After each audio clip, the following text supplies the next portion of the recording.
का जो स्थान है, बड़ी दिलचस्प बात है कि हबीब ने जब royal academy of dramatic arts London को छोड़ा, पढ़ाई उसकी छोड़ी, तो वो यूरोप में घूमते रहे और वहाँ के लोकगीत याद करते रहे।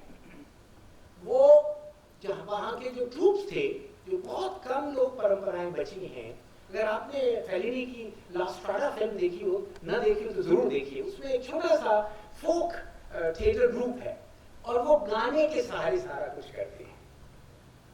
तो वो पूरे यूरोप में घूमते रहे और उन्होंने वहां के सारे लोकगीत याद कर लिए जितने उनको मिल सके, और उसमें करते ये थे कि वो एक लोकगीत छत्तीसगढ़ी का उनको सिखा देते थे, उसके बदले खुद एक ले लेते।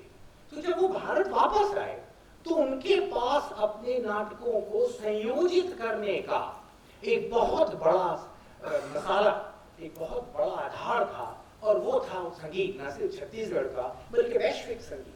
और ये बात है खास कि पूरी दुनिया का लोक संगीत आपस में जुड़ा हुआ है। अगर आपको वासुदेव कौटुंबकम का अनुभव करना है तो केवल वाक्यों में तो नहीं होता, वाक्यों में तो फूहड़ लगता है और इंपीरियलिस्टिक लगता है, साम्राज्यवादी लगता है। लोक संगीत में वो भाव है। न सिर्फ मैं सोचता हूं कि अगर भारत में लोक संगीत न होता, लोक नाट्य न होते जो कि संगीत है, तो भारत एक देश होना बहुत मुश्किल था। और जैसे जैसे हमारी लोक संस्कृति कमजोर होती जाएगी, हमारे देश पर एक बने रहने का खतरा बढ़ेगा। हम पॉलिटिकल एक नहीं कर सकते इस देश को, ये हम लोक संस्कृति से जुड़े हुए। और एक केवल महात्मा गांधी को समझ में आया था। जितने पॉलिटिकल, एक महात्मा गांधी और दूसरे रविन्द्रनाथ टैगोर, ये दो सबसे बड़े लोग हैं हमारी ट्रेडिशन के, इनसे बड़ा विचार कोई नहीं हुआ हमारे यहाँ। तो उन्होंने सारे लोक गीत याद किए, उनके सहारे अपने कलाओं को, अपने नाटकों को संयुक्त। आप देखिए अभी तनवीर का जितने अभिनेता, वो एक तो सारे लोक कलाओं से, लोक नाट्य से आए, वो तो बिना संगीत के जरा भी गतिशील नहीं होते वो सारे अभिनेता। तो बिल्कुल संगीत उनके पांव में है। इसीलिए मैं हमेशा नाटक के अभिनेताओं को कहता हूं कि आप पहले जाके डांस सीखिए, ताकि आपको ये पता लगे कि आपकी मूवमेंट में कैसे संगीत आता है, नृत्य क्या है, शरीर का संगीत। रतन श्याम रंगों से संगीत पैदा करते, उनके आप रंग देखेंगे जो स्टेज पे, अगर आपने जरूर देखा होगा ऋतु संहार, अगर आप देखें तो अचानक आपको लगता है कि कोई बड़ी भारी, आप शाम का कोई राग यमन या मालकोस सुन रहे हैं, वो भी ध्रुपद में। हम ध्रुपदी जो होते हैं ना, ये हम लोग बड़े ध्रुपदी और ख्यालियों का झगड़ा रहता है। तो ख्याली कहते हैं ना ध्रुपदी जमाने में था, और ध्रुपदी कहते हैं कि वो बहादुर शाह जो ये अपने मोहम्मद शाह रंगीले थे, उनके नौकर चाकरों को सिखाने के लिए कहा मोहम्मद शाह ने कि भाई नौकर चाकरों को सिखा दो। तो ध्रुपदी कहते हैं कि उनको ख्याल बना के सिखा दिया। ये बिल्कुल झूठी कहानी है, लेकिन ये बड़ी दिलचस्प कहानी है। एक दूसरे की टांग खींचते रहना अच्छा रहता है, अगर आप एक दूसरे की टांग, लोग तैयार हो इसके लिए कि एक दूसरे की टांग खींच सकें। आजकल टांग खींचना बहुत मुश्किल है, क्योंकि व्यंजना की समझ खत्म हो गई हमारी राजनीति में, हमारी संस्कृति। व्यंजना की समझ जीरो है। और बाबा कारंत ने यक्षगान से वो सारा संगीत ग्रहण किया, और उनके अभिनेताओं ने किया। अगर आप उनके कर्नाटक में जो उन्होंने प्रोडक्शंस किए हैं वो देखेंगे, तो आप देखेंगे कि पूरा नाटक संगीत में है, वो संगीत से ही बंधा हुआ है। और ये अनेक स्तरीय संगीत जो आंगिक, वाचिक, आहारिक और सात्विक को बांधता है, ये जो संगीत है, ये नाट्य का ये मूल, ये है नाट्य संगीत। नाट्य संगीत इसलिए मेरी दृष्टि में नाटक मात्र का पर्याय है। धन्यवाद।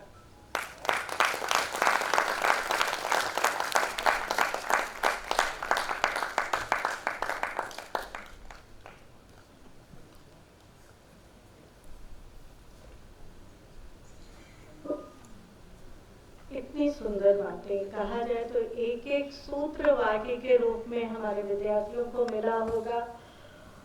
अभिनय के हर अंग में स्वर और ताल है।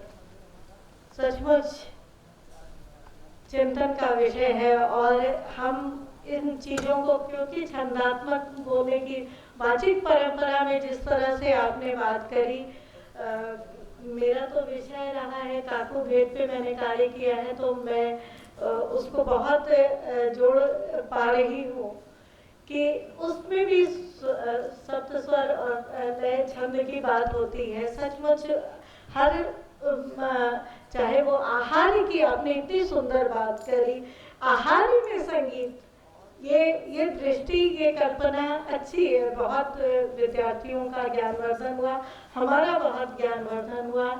और मैं मान लेती हूँ आज की सारी गलतियाँ मेरी।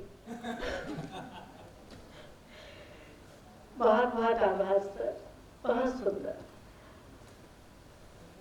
संस्कृत नाटकों से लेकर आधुनिक नाटकों तक और आधुनिक नाटकों से लोक नाट्यों की बात और उसको जीवंत करने वाले प्रोफेसर सूर्य मोहन कुलश्रेष्ठ जी हमारे मध्य हैं।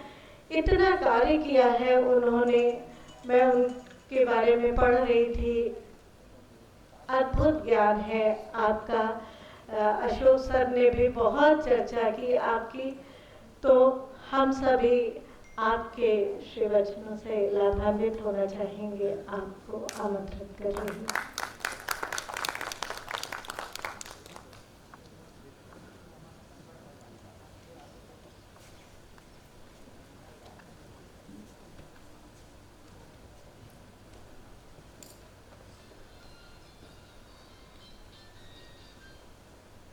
इस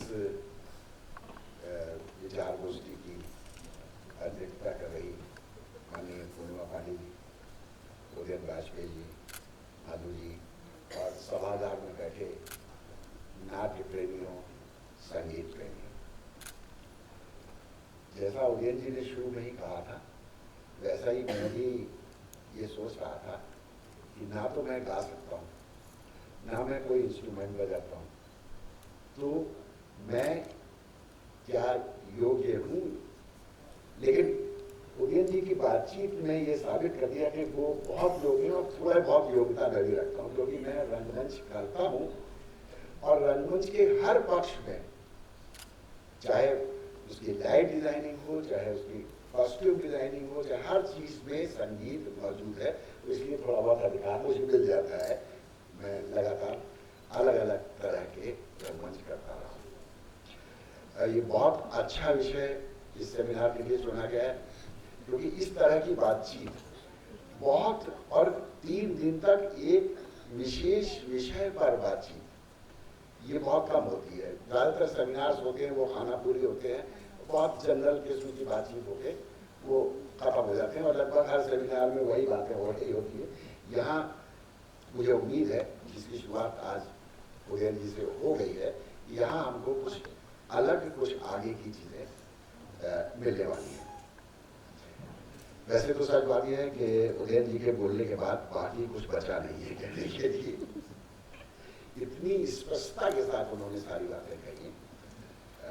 फिर भी कुछ बिंदु जो मैंने नोट किए हैं उसको लेकर अपनी बात आगे बढ़ाता हूँ। जो विषय है भारतीय रंगमंच की संगीत परंपरा और प्रयोग, तो इसमें इस विषय में 3 शब्द, भारतीय रंगमंच, संगीत परंपरा और प्रयोग, ये 3 जो शब्द आते हैं, इन्हीं के आधार पर मैं अपनी बात कहना चाहूँगा। सबसे पहले तो मैं समझने की लगातार कोशिश करता रहा कि ये भारतीय रंगमंच आखिर है क्या, किसको हम भारतीय रंगमंच कहेंगे। क्या इसका कोई भौगोलिक आधार है या किसी खास भौगोलिक क्षेत्र में होने वाला रंगमंच भारतीय रंगमंच है? क्या किसी काल विशेष में होने वाला रंगमंच भारतीय रंगमंच है कि जो 2000 साल पहले होता था वो भारतीय रंगमंच है? उसके बाद जो भी रंगमंच हुआ या जो आज जो रंगमंच हो रहा है, क्या वो भारतीय रंगमंच नहीं है? क्या किसी शैली विशेष को हम भारतीय रंगमंच कहेंगे कि इस शैली में हो रहा हो, उसमें अभिनय का इस तरह का प्रयोग हो, उसमें संगीत इस तरह से हो, तो हम उसको भारतीय रंगमंच कहेंगे? तो मुझे नहीं लगता कि किसी शैली विशेष का होने से भी वो भारतीय रंगमंच हो जाता है।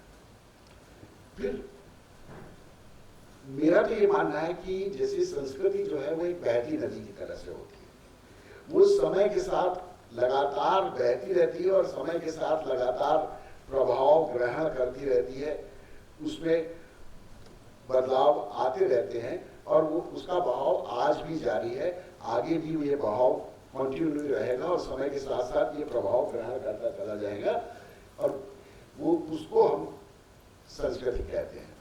तो इसलिए किसी ना तो काल विशेष, ना स्थान विशेष या शैली विशेष को, बल्कि कहीं मुझे लगता है कि शायद अगर कुछ भारतीय उस समय भी आज भी अलग अलग भौगोलिक क्षेत्रों में अलग अलग शैलियों में जो लगातार बना रहा है हिंदुस्तान में, वो है भारतीय मन। और वो जो भारतीय मन है वो कैसे चीजों को रिसीव करता है, वो कैसे ग्रहण करता है और कैसे वो सृजित करता है, वो भारतीय मन और जो रस की निष्पत्ति की बात है, ये बहुत इंपॉर्टेंट है। ये भारतीय मन में ये चीज भारतीय मन से जाती नहीं है। तो इसके आधार पर चाहे आज हो रहा हो, चाहे हमारे छोटे छोटे गांव में हो रहा हो, हमारे यहाँ जातियों के अलग अलग रंगमंच है, क्षेत्रों के अलग अलग रंगमंच है, शहरी रंगमंच, और यहाँ तक कि अगर जब हम विदेशी नाटकों को हिंदुस्तान में करते हैं, चाहे हम शेक्सपियर को करें हिंदुस्तान में और चाहे हम ब्रेख्ट को करें हिंदुस्तान में, चाहे हम ग्रीक थिएटर करें हिंदुस्तान में, हम उसे भारतीय किसी ना किसी तरह से बना ही देते हैं। हमारा ब्रेख्ट जर्मनी के ब्रेख्ट से हमारे यहाँ उस तरह का एलिमिनेशन नहीं होता, हम उसमें भी कहीं ना कहीं रस ले आते हैं। तो ये सब भी मुझे लगता है कि ये सब भी भारतीय रंगमंच है, क्योंकि एक भारतीय समझ, भारतीय ग्राह्यता, भारतीय सृजनशीलता उसके अंदर मौजूद है। तो ये सब कुछ मिला के मेरे हिसाब से भारतीय रंगमंच है। अब दूसरा जो शब्द है इसमें परंपरा, तो परंपरा जैसे कि हम सब जानते हैं कि जो सबसे प्राचीन धर्म ग्रंथ, ये नाट्य ग्रंथ हमारे यहाँ मिलता है डेमेटर जी का, वो भरत मुनि का नाट्यशास्त्र है विश्व में। वहां से ही जो बात मैं अपनी शुरू करूंगा, देखिए जैसे वेस्ट में